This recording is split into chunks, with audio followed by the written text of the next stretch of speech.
नमस्ते, आप सभी का स्वागत है अंक में।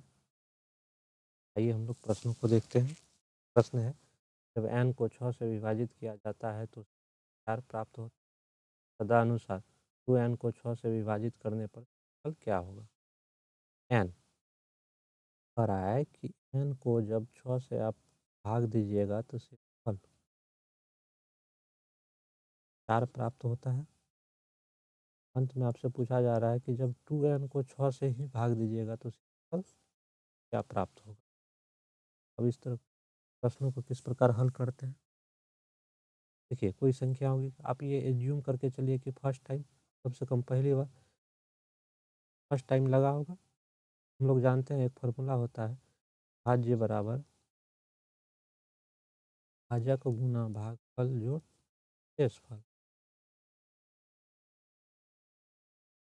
6 गुना 1 तो आपका क्या है? भाजक है 1, भागफल शेष 4। 6 गुना 1 जोड़ 4, जब इसको आप कैलकुलेट कीजिएगा तो 10 आएगा। हम लोग ये मान के चलते हैं कि n का मान 10 हुआ। अब 2n n का मान आपका 10 है और 2 20। जब 20 में आप 6 से भाग दीजिएगा तो ये 18, आपका शेष फल 2 बचेगा। क्वेश्चन का आंसर 2। आइए अगले प्रश्न को। अगला प्रश्न है, दो क्रमागत सम संख्याओं का योग क्या होगा जिनके वर्गों का अंतर 84 है? क्रमागत सम संख्या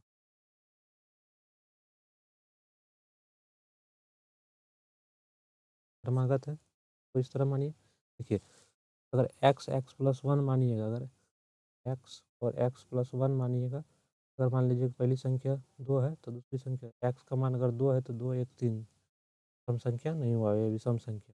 ये सम संख्या को हम लोग किस तरह मानते हैं? x प्लस 2 x प्लस 4 इसी प्रकार जारी रहेगा।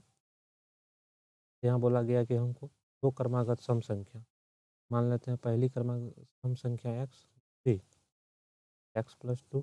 अब आइए प्रश्नानुसार कह रहा है कि दो क्रमागत सम संख्याओं का योग क्या होगा जिनके वर्गों का अंतर, मतलब वर्ग, दोनों का स्क्वायर करने के बाद जो घटाइएगा, जो आएगा वही 84 के बराबर होगा।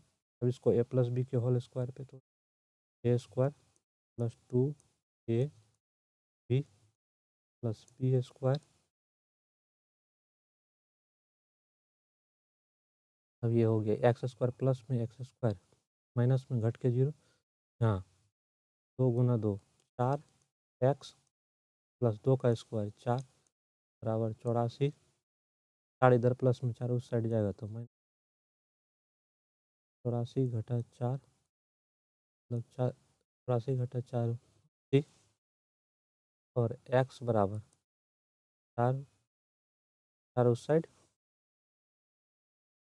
4 उस साइड गुना में है तो इस साइड दाहिनी ओर आएगा तो भागा में, दाहिनी ओर आएगा तो भागा में, तो आपका 3 बटे 4। जब इसको काटिएगा तो एक्स का मान हमारा क्या आया? बराबर 20। और दूसरी सम संख्या क्या थी? x प्लस 2 तब 20 प्लस 2 तब 22। एक सम संख्या निकला 20, दूसरी सम संख्या 22। पूछा गया है इन्हीं दोनों का योग क्या होगा। योग का मतलब जो दोनों सम संख्या निकाले हम लोग, इन दोनों को जोड़ने पर क्या प्राप्त होगा? 42। अरे इस क्वेश्चन का आंसर हुआ 42।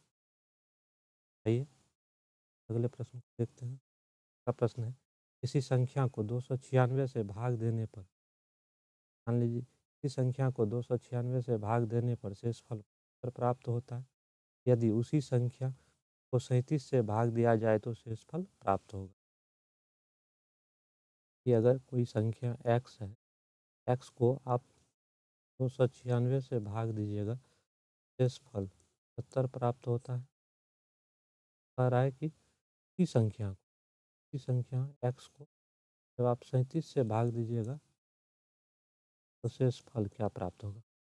इस तरह के प्रश्नों को किस प्रकार हल करते हैं? इस तरह के प्रश्नों को सबसे आसान तरीका ये है हल करने का कि जो शेषफल बचा है जो शेषफल बचा उसी में से आपको लास्ट में बोला गया है भाग देने के लिए, उसे भाग दीजिए।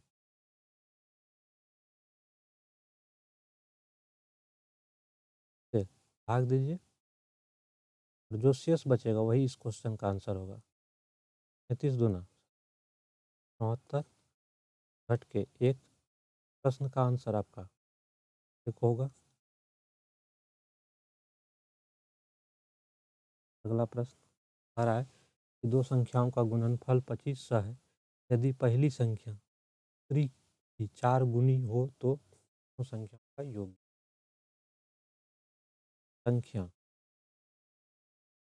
क्या है? आ रहा है पहली संख्या दूसरी संख्या, तो पहली संख्या को दूसरी संख्या आ रहा है कि पहली संख्या दूसरे की 4 गुना हो और दूसरी संख्या x है। पहली संख्या क्या हो जाएगी 4x। 4 गुना का मतलब 4x, 4 गुना x। अब प्रश्नानुसार आइए, कह रहा है कि इन्हीं दोनों का गुणनफल, यदि इन्हीं दोनों का गुणनफल कितना है 2500 के बराबर, तो 4x गुना x बराबर 2500। 4 गुना x 4x बराबर 2500, एक्स स्क्वायर बराबर 2500 बटे 4, एक्स बराबर अंडर रूट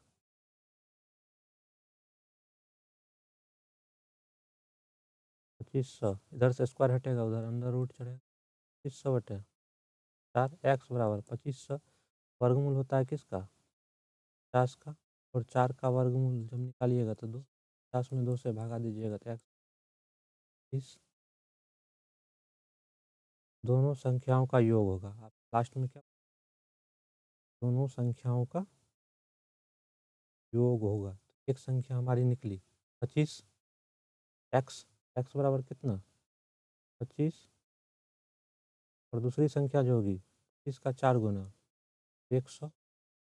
यही दोनों को जब जोड़िएगा तो आपस में 125, मतलब 130। हमारे इसको आज के अंक का आखिरी प्रश्न देख रहा है 3 और 200 के बीच 7 से विभाजित होने वाली कितनी प्राकृतिक संख्या 3 और 7 के 3 और 200 के बीच 7 से विभाजित होने वाली कितनी संख्या। बीच का मतलब, हाँ तो इसको लेना है से पहले 3 से जस्ट ऊपर जाना है। कौन सी ऐसी संख्या है जो 7 से विभाजित होगी। पहली संख्या ये प्रथम नंबर 7 होगी, और 200 से पहले आना है। तो 200 से पहले कौन सी ऐसी संख्या होगी जो 7 से विभाजित होगी, तो भागा दे के देख लीजिए कहीं।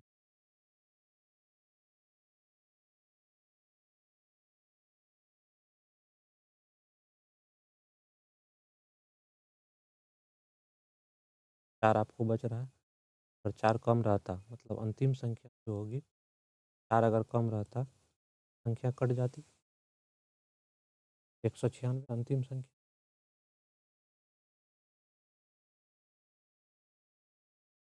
अब किससे विभाजित है 7 से, 7 से विभाजित है, किससे विभाजित है संख्या 7 से। एपी में हम लोग जानते हैं कि सीरीज में एक फॉर्मूला होता है अंतिम पद बराबर प्रथम पद प्लस पदों की संख्या में से एक कम गुना सार्वंतर।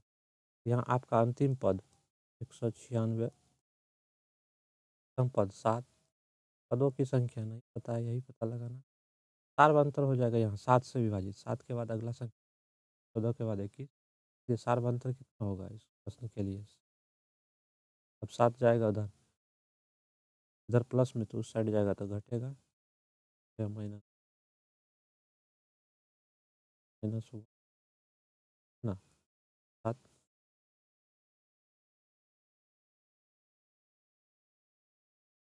189 बराबर